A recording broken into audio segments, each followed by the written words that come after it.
these guys around me, trusting the guys up front, going through my progressions, and just delivering the ball, let them make the plays. And our guys are making a ton of plays. Protection continues to be great, and these guys continue to make plays for us. So that's why the confidence is, so high, and I don't have to do anything else. It's these guys doing a job. Thanks, Jake. Tom Withers, you're up.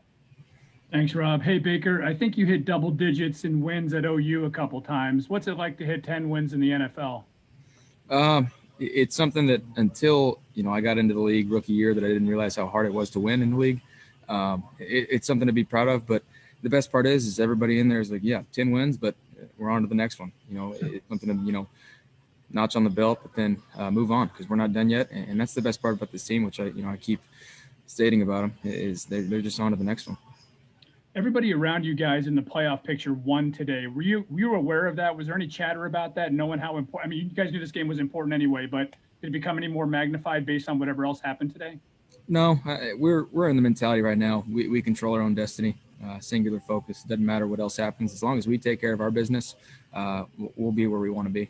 And so that's all we can do right now. Thanks, man. Thank you, Tom. Nate Ulrich is next.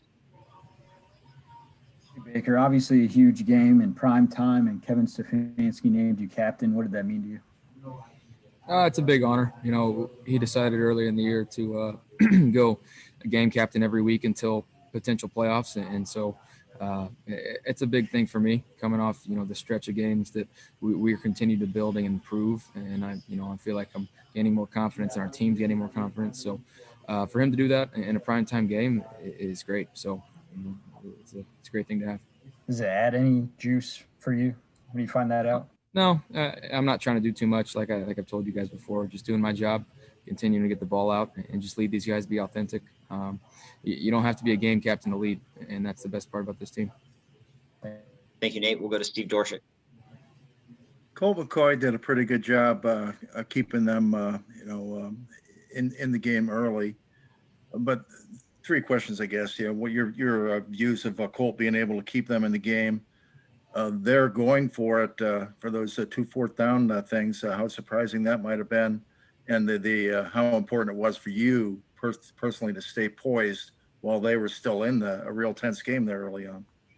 Yeah, I mean, obviously you'll look at the game afterwards and realize the red zone efficiency, our defense making those stops is extremely important. And we were 3 for 3 in the red zone. So, Colt's a winner. He always has been. I grew up in Austin, watched him play at Texas. He's a winner. So he's going to always have whatever team he's playing for in the game. And so we just have to, stay in there and realize that as long as we don't go chasing waterfalls, we're going to be in the game. Our next question goes to Scott Petrick. Hey, Baker. 2 95-yard drives is tough to do. Did you know it was going to be a methodical game like that? And then how gratifying is it to have 2 drives like that? Yeah, no, we knew from film study that they're a big zone team, especially with a couple guys out in the secondary that they were going to have to play a little bit more zone coverage and rely on that front. But, we got our guys in the right spots and just those, one play at a time mentality, those long drives and just continuing to overcome either penalties or eliminating negative plays. And I'm very proud of our guys for just hanging in there. Thanks. Thank you, Scott. Next is Mary Kay Cabot. Hey, Baker, just wondering about the play action. I mean, it almost looks like it's easy. It just looks like it's going so well. So why is it going so well? And are you guys, it just seems like you're using it so much more than you did earlier on in the season. And it really gets your confidence going, it appears. Yeah, we've established the run game so well. And these guys up front, obviously, playing so well. Our backs are playing well. It takes everybody in the run game to be able to block. And so just to be able to marry that up with the pass game, make it all look similar, it clears things up, and our guys are getting open. So that makes my job easy. And then when a guy like Jarvis makes a contested catch like he did like that against Julian there, that 22-yarder, I mean, does that also make your job easy when you have, guys like that can make receptions like that? Yeah, we don't want no scrubs. I mean, we got some dogs outside. So we got guys that we're very proud of. Thank you. Thanks, Mary Kay. Jeff Shadell, you have our next question. Baker, you talked about your protection, but could you specifically talk about Nick Harris stepping in there after Chris gets hurt? Yeah, I said a little bit post game to Michelle, but you know, you hate to have somebody go down. We love Hub. Hub's a team first guy always.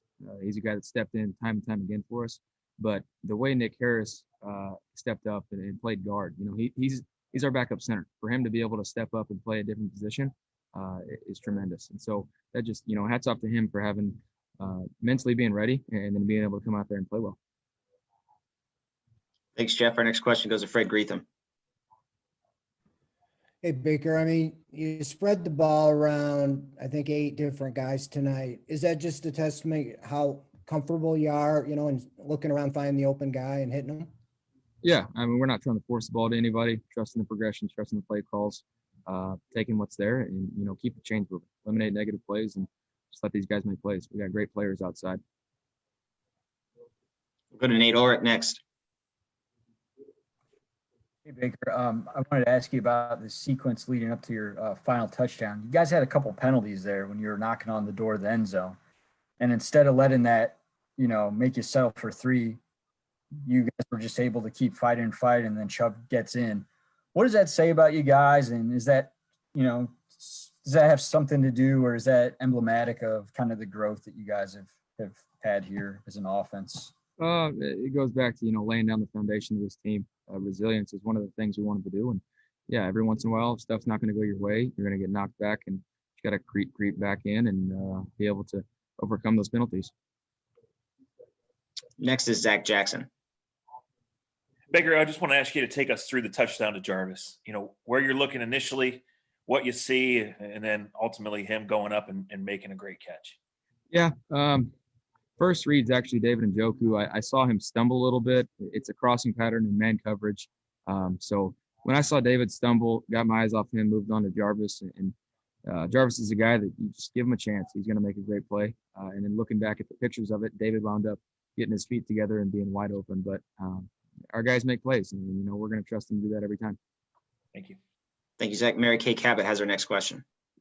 Yeah, Baker, when Miles just came in to talk to us, you know, he was struggling to catch his breath. Said he just got over a coughing fit, and he confided in us on Friday that he's still doing breathing treatments and he's really struggling out there. So what does it say about him that he's going out there and trying to leave it all out on the field when you guys know and everybody knows that he's really battling through this?